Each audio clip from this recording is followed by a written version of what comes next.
semngenyawo kanjani ungivumeleni bazalwane ngamukele the woman of God umama uMzobe Cindy my wife hallelujah sisamile nje ngenyawo singahlali phansi ngisam introducer egameni likaJesu hallelujah.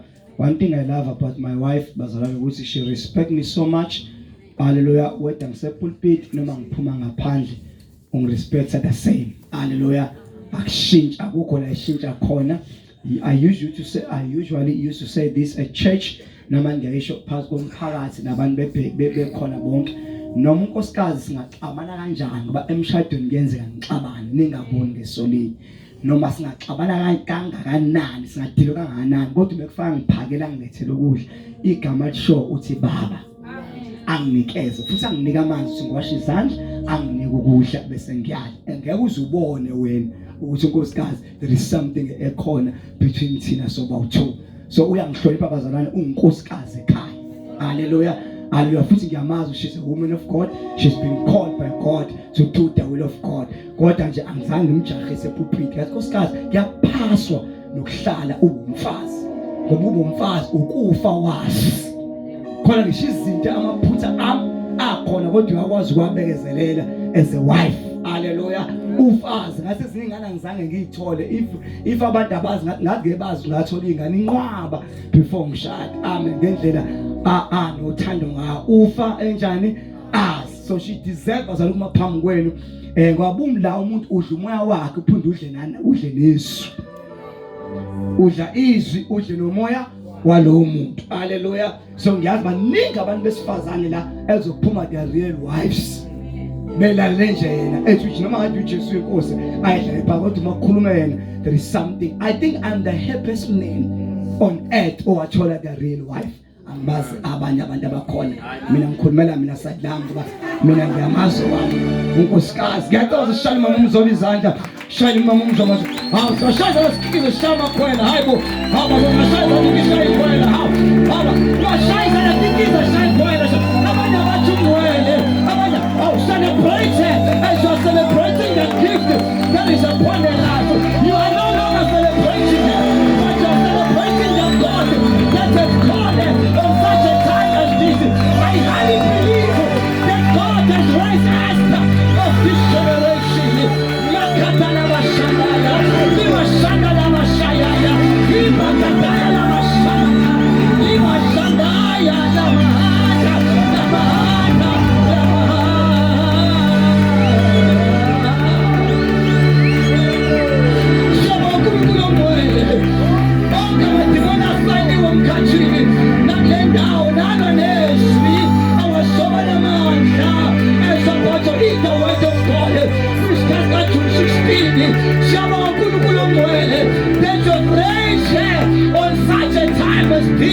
To proclaim and to deliver the word of God. Father, open our ears to hear, our eyes to see what the Lord wants for us today. We thank you for the grace of God that is upon the life, a double grace of God in the name of Jesus Christ. Father, we thank you. Invite the angels of God in this place as we're about to eat the word of God.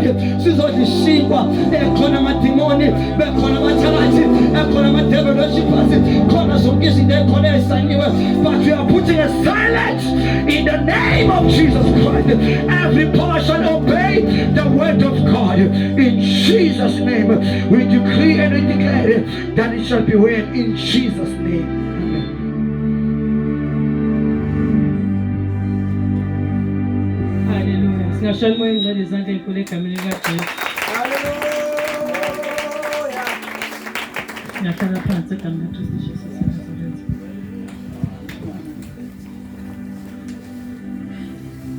Thatha lethuba ngibonga umoya engcwele okhona phakathi kwethu amen bazalwane ngibonga nethuba ubaba uMzobe haleluya baba wami enkosini amen bazalwane ukuba nami angithembi ukuba ngizoma kule ndawo ngisherize nani ebusuku amen bazalwane ngiyabingelela bonke abazalwane abakhona kule ndawo egameni laKristu Jesu waseNazaretha ngiyabingelela ukukhona bukaNkulunkulu okukhona kule ndawo egameni laKristu Jesu waseNazaretha. Hallelujah. Ngehlalo zenu bazalwane lonke ngiyanibingelela futhi ngiyanithanda kakhulu. Ngithi uNkulunkulu akanibusisi in Jesus name. Amen. Hallelujah. Bingelela bazalwane noma zobe ngisho inkonzo sizophela. Amen bazalwane. Bathi nje ngiyanibingelela nonke egameni laKristu Jesu waseNazaretha. Alishayile ihlombo ukuthi nibahle kule ndawo.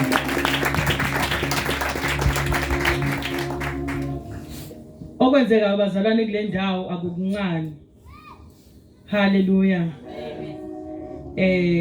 Udinga onehlo lokubona. Amen bazalwane. Ukuthi inkulu into enzekayo kule ndawo. Uma ngabe kuzofika imvuselelo noma uma kufika uJesu esephakathi kwethu. Amen. Njengoba uJesu lethiwe kule ndawo. Amen bazalwane. Zintathu izinto engizaziyo eziyale zenzeke uma ngabe kunemvuselelo noma okumele zenzeke uma ngabe kunemvuselelo bomabanga. Amen bazalwane. Njalo uma ngabe kuzoba nemvuselelo noma uJesu ezoba khona kuleyo ndawo. Hallelujah. Leyo ndawo isuke isilethelwe ithemba. Leyo ndawo isilethelwe ukukhululeka. Ngamanye amazwi njengoba uJesu ekhona kule ndawo yaseMagwaveni. Hallelujah. Enithi mali ibiza nithi sezangomeni. Amen bazalwane. Njengoba uJesu ekhona kule ndawo efikile, ufike nethemba kubantu bakule ndawo. Njengoba itende limile kumimvuselelo. Hallelujah bazalwane. Ibandla likhona kule ndawo lizoletha uJesu. Ngoba asilethanga bazalwane inkonzo ejwayelekile. Futhi azange ukuthi sizothi woza uzojoyina ibandla. Into esilethe kule ndawo sizokunika uJesu. Akekho omunye esihamba nayo kodwa size noJesu. Amen bazalwane. Olithemba kule ndawo. Yingakho noma simile asabheka uhlobo labazalwane elifikayo. Amen bazalwane. Asabheki nabathamela inkonzo ukuthi banjani. Njengoba simile kule ndawo sizoshumela izwi likaNkulunkulu ngoba nathi senza umsebenzi esibizele wona. Amen bazalwane. Ethi izwi hambani niyoshumayela ivangeli nikhuluma indaba ezinhle ngoba nikeziwe amandla. Haleluya bazalwane. Nibatshela abantu ukuthi umbuso wezulu ususondele. Haleluya bazalwane. Lezi indaba ezinhle size nazo kule ndawo yaseMagwaveni zisenza ukuthi singabe sabheka uhlobo labazalwane abangena ngisho nasetendeni ngoba kahle kahle size. Haleluya bazalwane. Size noJesu awumnikazi wohlobo labazalwane. Angazi noma bazalwane niyangizwa yini. Size noJesu awumnikazi wabazalwane. Kungakho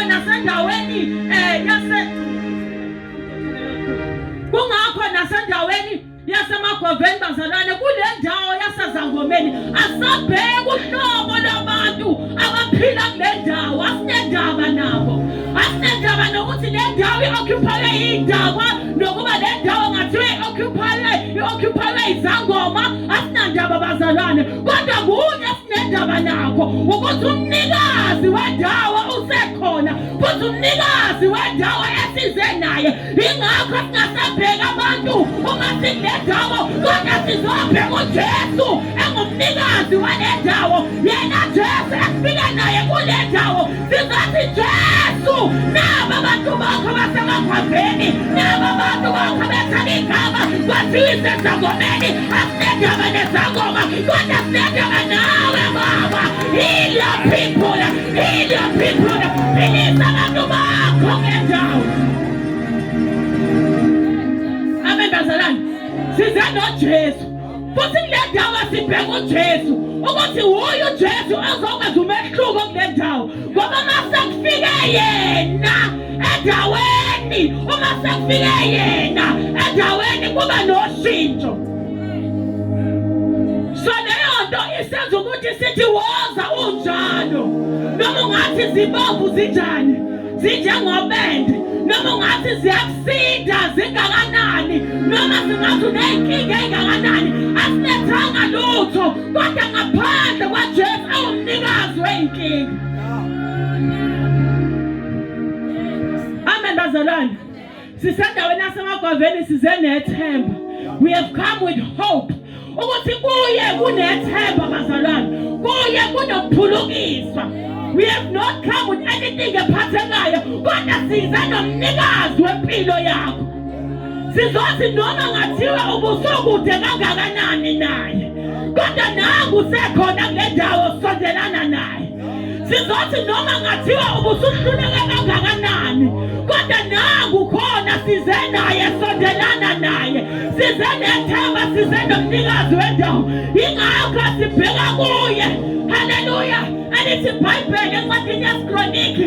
Hallelujah bazalwane uma ngabe abantu bami ababizwa ngegama lami bephenduka ezonweni zabo befuna umbuso wami. Hallelujah. And seek my face. Befuna umbuso wami. Lithi iBhayibheli ngiyaphilisa bona ngiphilise izwe labo. So nathi sizobheka uJesu njengomphilisi waseMagwaveni. Sizobheka uJesu njengomphilisi wakule ndawo.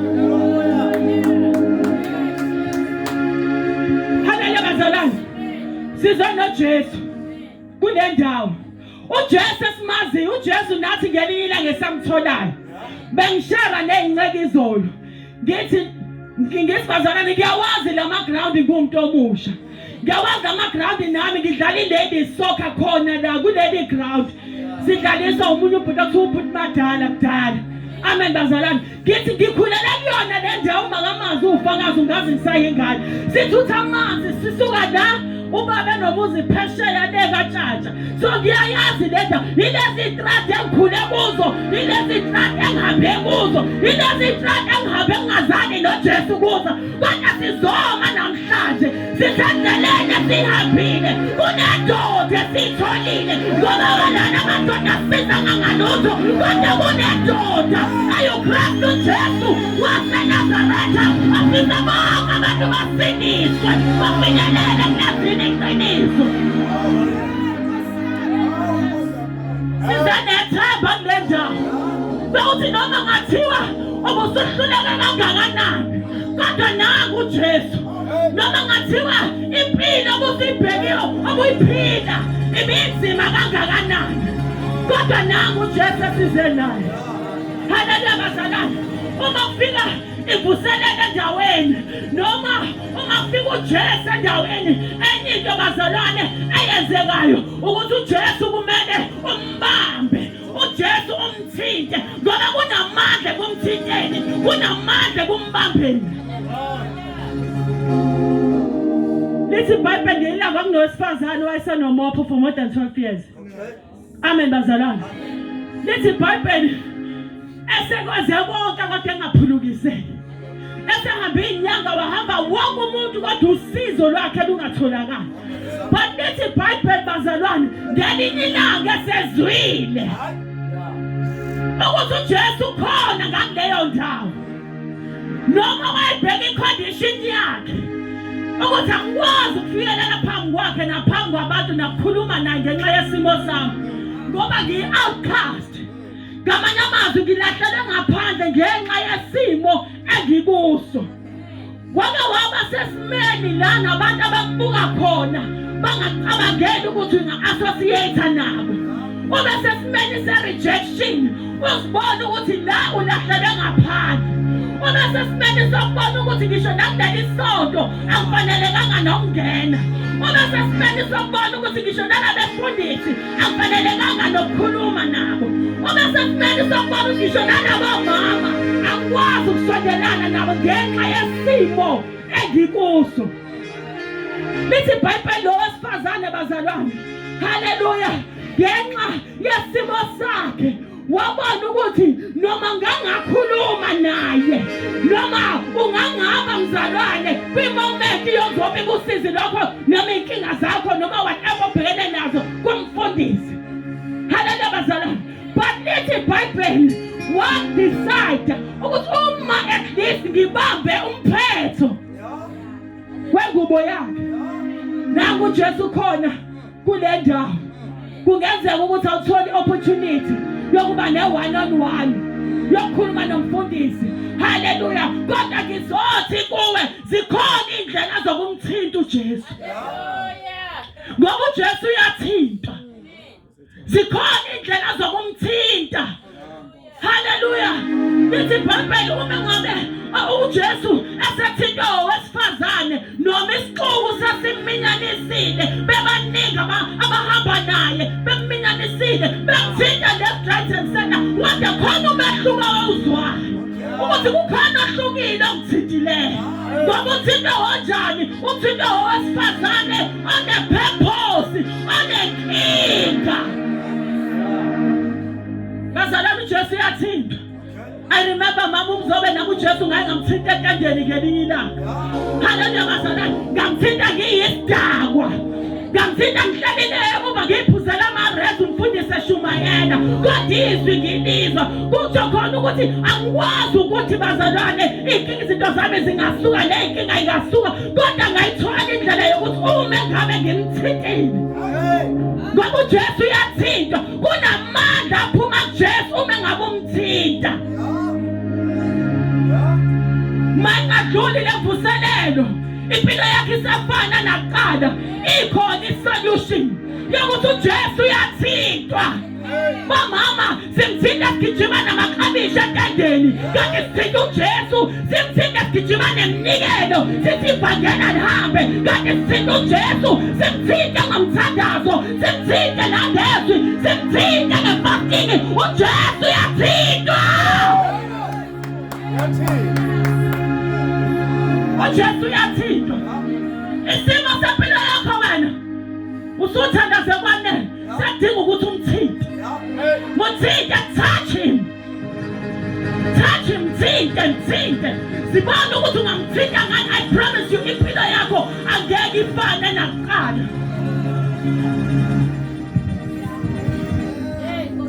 Ngufakazi wento engishumayelayo. I remember bazalwane ekandeni ngangidakiwe ngiphazamisa ngisho inkonzo mabe bashumela bafundisi ngisemuva ngikhuluma bazalwane ngikhuluma kuthwaza intande lonke ngisetshenziswa isitha. But one thing engayenzayo nengangiyazi ukuthi ngase ngifuna ukuphuma esimeni engangikusona.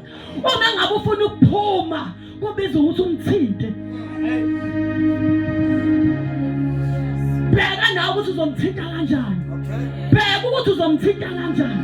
Uma usukhathele lesi simo kuso, thula usibheke, bheka, cinga yonke indawo cinga.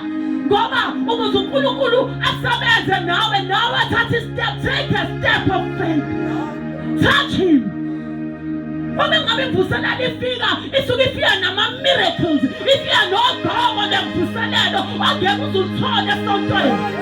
Kungenzeka ukuthi esontweni uyathandazela every Sunday sikhulekela ukuthi umsebenzi uthole kanti hayi there is your promotion, it is here, it is now ngokuthi umthinte.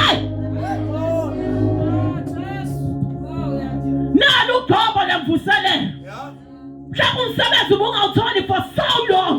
Umuza utholi for so long. Haleluya unkosikazi awumtholi for so long. Kunezinto ethandazelayo impiliso yakho mhlawumbe ujonga wesifazane osegula iminyaka nomnyaka isifo singapheli. Kodwa kuzothi kuwe funa indlela azomthinta ngayo ngoba uJesu uyathintwa. Sithi iBhayibheli ngelinye ilanga haleluya bazalwane kunempuphuthe nayo noma yayingaboni kodwa yezwa ukuthi nangu uJesu edlula. Lithi iBhayibheli he stood up umfundisi and he shouted, "Oh Jesu ndodana kaDavida ngihawukele." Lithi iBhayibheli haleluya bazalwane esephilisile amehlo esevulekile. Hallelujah bazalwane. Lithi iBhayibheli it was a ritual eyaperformwa ngeSaturday ngeSabatha. Kanti iSabatha asilona usuku lokuphilisa ngomthetho wakaIsrael wakaJuda. Hallelujah bazalwane. But lithi iBhayibheli noma sebeyibuza lempuphuthe bethi uyazi ukuthi lo muntu ophilisile uyisoni.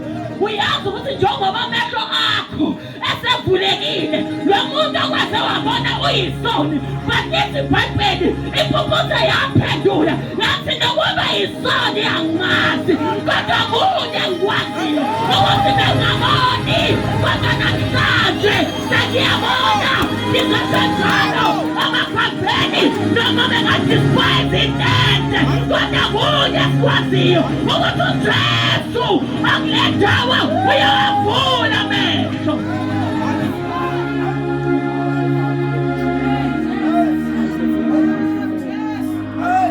uJesu uyawavula amehlo. Kahle kade sihamba nathi sasingaboni bathi sasitshela ukuthi siyazi futhi siyabona. Sasihamba sididekile nasendleleni sithi yazi futhi sihlakaniphile futhi siyabona kanti asiboni. Not until the day asafumana uKristu uJesu waseNazaretha wavula amehlo.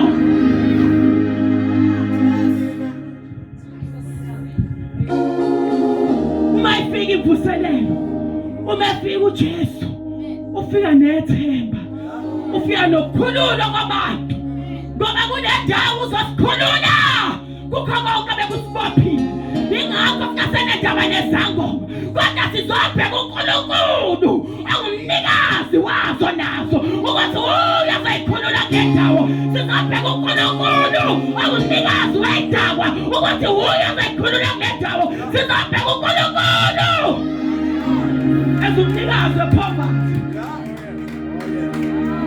ukuthi uyazosikhulula ekuhluphekeni, uyazosikhulula kumaketani abese sibambile. Ngoba kungenzeka ukuthi thina sibheka abantu kanti indawo iqalekisa uNkulunkulu ngenxa yabobi baba bethu.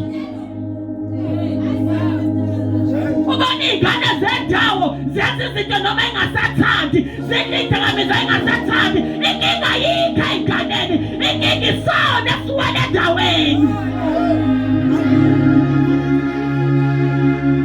Ingakho sizogashula amaketani ngegama likaJesu, ngegama likaJesu, ngegama likaJesu.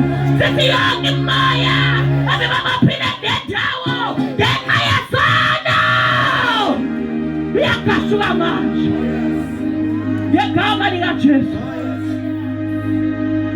Haleluya bazalwane, haleluya. uNkulunkulu uyathinta. Ayume ngabe uNkulunkulu usumthintile, wangithinta kahle, wakhulula uNkulunkulu iagenda yakhe ngawe ukukuthuma.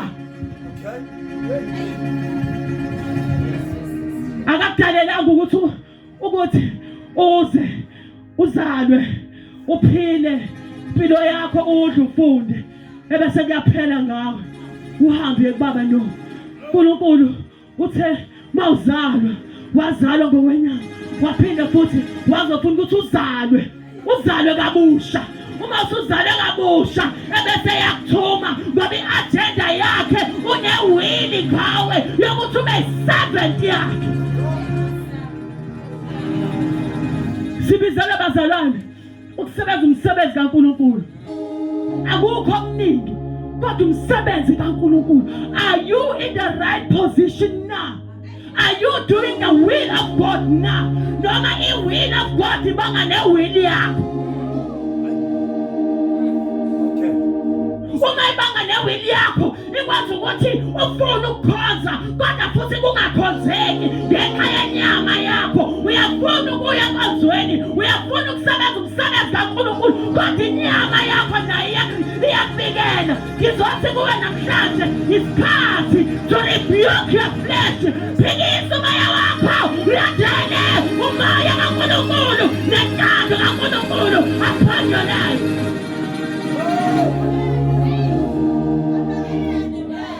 Hallelujah bazalwane, ngoba sizophelela namhlabeni.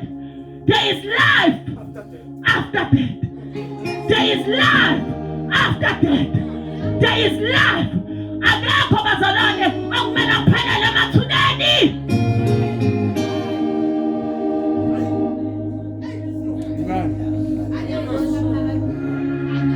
Masingaphelele emathuneni, masingaphelele emabhokisini, mangajatshula kugidwe ebhokisini, kugidwe kanti wena uyasha khala ukumaye. Umusa wezulu bazalwane siyawusebenzela. Susebenzela sisasemhlabeni.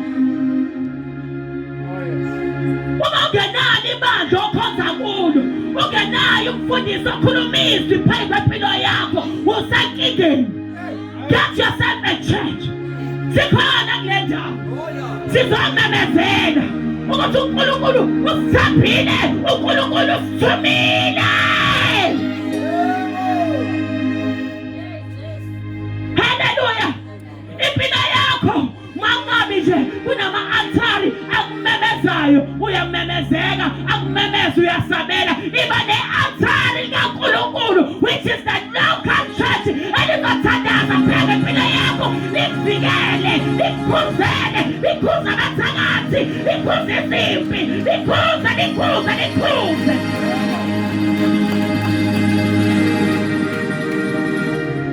Hallelujah, bazalwane. Hallelujah. Likhuze ngisho umoya. Abiza ngokuthi it's a near success syndrome. Okay. A near success spirit. Okay.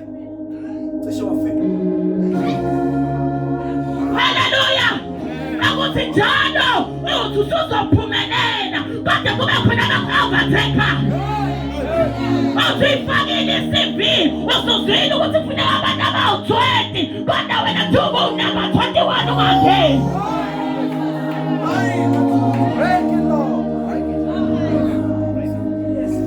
Uthi usukalile wazi kahle ukuthi kulo nyaka ngizoshada, kulo nyaka ngizoba nemali. Haleluya bazalwane, uthi usukalile kuphela kungenzeki.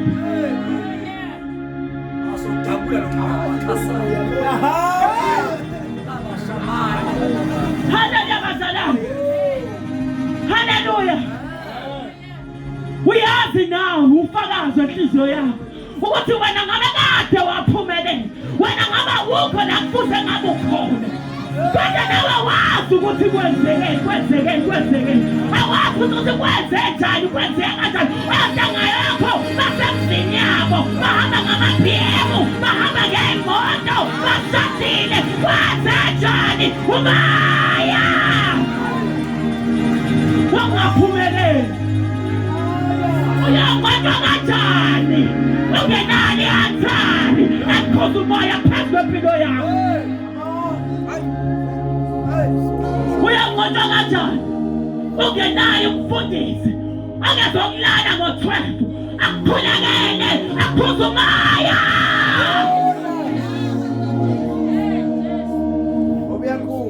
Umoya bazalwane uyakhuzwa.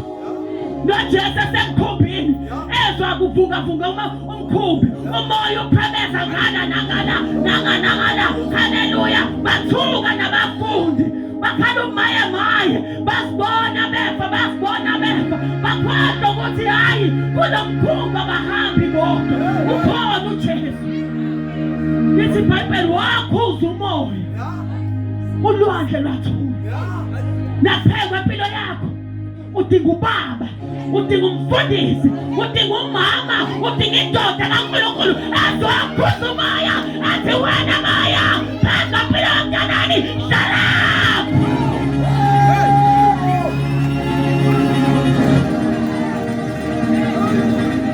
Azothi shut up kumoya, ngoba umoya udinga a higher authority.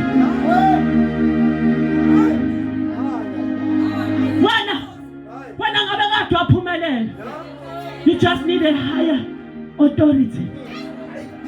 You need a person with a higher authority. Lalela ngitshela, ngisho inyanga nezangoma abanawo lawo mandla.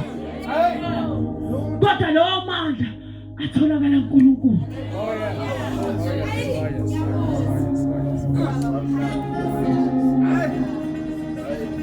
Uhlupheka njani?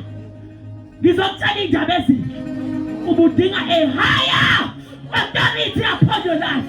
Ubudinga a higher authority. Hayi noma ubani kodwa okhotsiweyo kaNkulunkulu azokhuza umoya athi wena moya phezu kwempilo yakho. Abukwazi ungaphumeleli, abukwazi ungashadi, abenza impilo yakho ibe ndawonye. Shalom.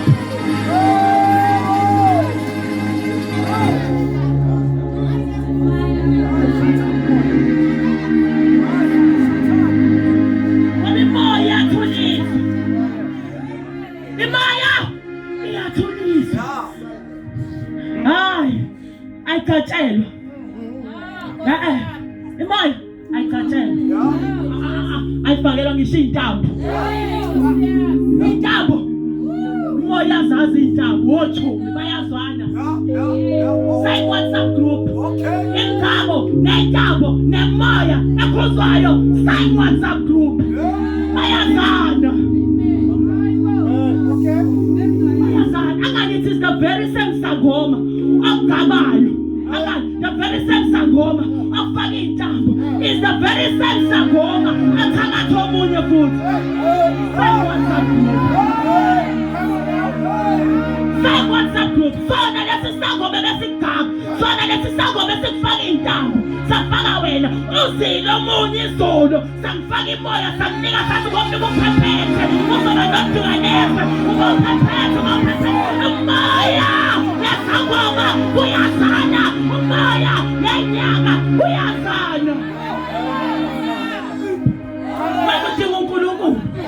You need a higher authority upon your life. Akungazinga zakhe ayiphumeleli. Imsebenzi ayikho ekhaya. Ingane isebenzi. Ezakhe ingane ayishadi. You need a higher authority to submit to.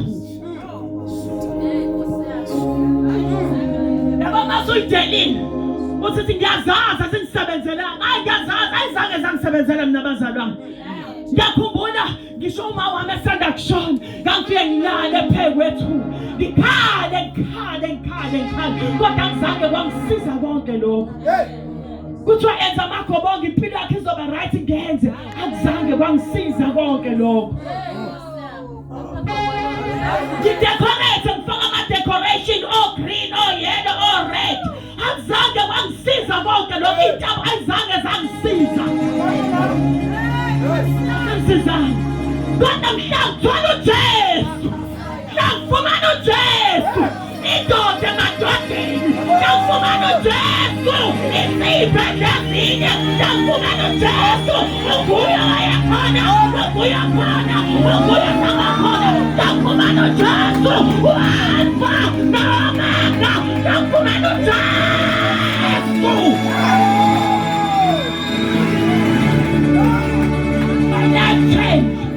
My life changed. Ngahlazwa ngaphandle. Babona ngabe umehluko. Kwathiwa hayi kanti wena umnyama uyakhanya. Ngahlazwa. Kwathiwa kanti wena uzacile unomzimba. Ngahlazwa. Ngiyaphathwa inhlazimuko. Ngahlazwa ngaphandle. Ngahlazwa ngaphakathi. Washintsha inhliziyo, washintsha ikharetha, bathi hayi usiza, hayi akasiyo ungena usiza. Wangifundisa ukuhamba, wangifundisa ukuqonda endleleni, wangifundisa ukuyeka ngisho abafana babengayeke. Lalela mntanami, uJesu akufundisa.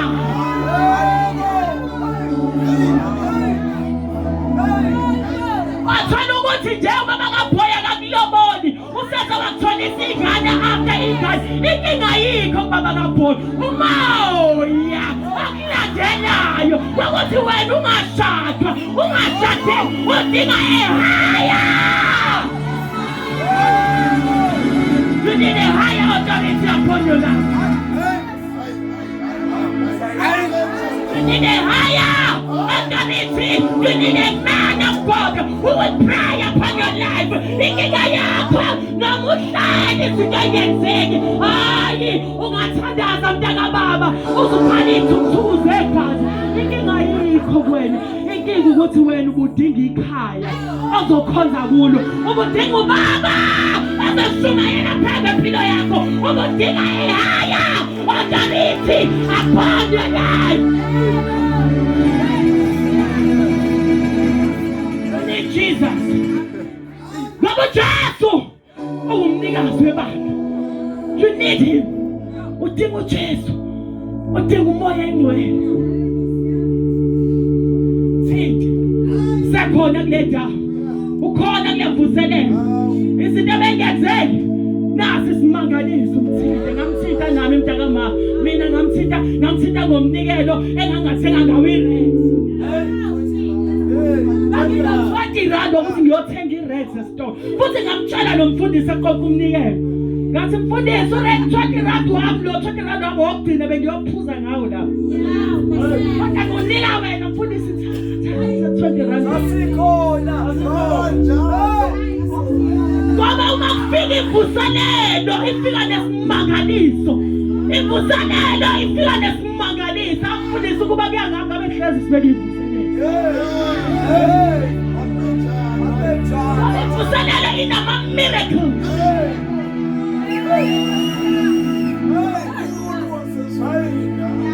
Mzobe siyakwazi ukuya kwi-ATM sithi baba anginakudla endlini ngafaka ikhadi ngiyazi linamali ngifaka ikhadi uthi withdraw uthi 1,000 uphume hawu kwenze njani uthi ucheck ibhalansi 29,000 10,000 deposited by God siyazazi imangaliso but ngoba uJesu bazalwane he is real uJesu uyaphila ungamgabazi ungaphansi ngoba abanye bephonsa ungaya esantweni ngoba ubona umngane wakhe esantweni iyakuyena ngoba umdinga umtshela ukuthi baba ngiyakudinga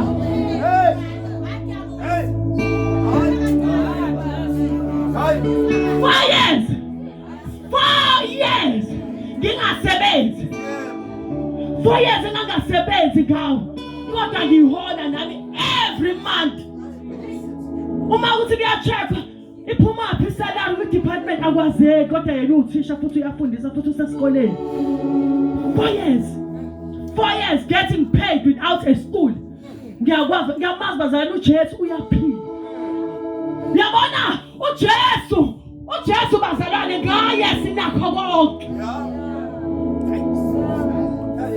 siyamazi bazalwane siyamazi umondli wendangane uyindoda yabafelokazi siyamazi uJesu uyaphila uJesu uyaphila mntanami uJesu uyaphila udinga istep sokuthi uze kuye bese uyakholwa uyena umkholwe ngenhliziyo yakho yonke umthande ngengqondo yakho yonke umthande ngakho konke nakho ungathandi umsebenzi ukhathalise noJesu umsebenzi mengabe uthi ubona uJesu eshona phansi cha uJesu akanyuka umsebenzi ushone phansi ngoba umnikazi umsebenzi uJesu akanyuka imali yakhe ishone phansi ngoba umnikazi walemali onayo siyamazi uJesu engaxutshwe nalutho pure Jesus igama likaJesu siyalazi linamandla liyaphilisa asiletha ngokunye nokuningi kule ndawo but siletha uJesu sizothi mase sifikile ufika nethemba ufika nokukhululwa kwabantu leso simo bese kubambile for so long uzokukhulula namhlanje mthinte touch him awudingi ni one on one nomfundisi kodwa udinga indlela yokumthinta udinga indlela yokuthi Nkosi kambe ngingathinta ngani yini le eyigugu kimi ngathinta ngani uJesu bazalwane uyathintwa uJesu uma usumtholile uzokuthuma ngizothi mntanami kule ndawo uJesu uzokuthuma sibiziwe bazalwane sonke bazalwane sibiziwe haleluya bazalwane sikhethiwe haleluya bazalwane we are the servants and the children of God amen bazalwane bese uyakhumbula ukuthi lesi simo obubhekene naso for so long besidinga a higher authority upon your life ubudinga ubaba ubudinga umama abazokhuza umoya phezulu kwempilo yakho ubungadinga izangoma ubungadinga inyanga kodwa ubudinga ikhaya nabazali abasubmithayo kuNkulunkulu abazokhuza umoya uNkulunkulu anibusise ngiyathanda kakhulu iverse ebengizofunda mfundisi incwadi kaJohn chapter 4 owesifazane waseSamaria haleluya bazalwane uNkulunkulu anibusise ngenxa yesikhathi sifunda ngesonto ezayo amen oh haleluya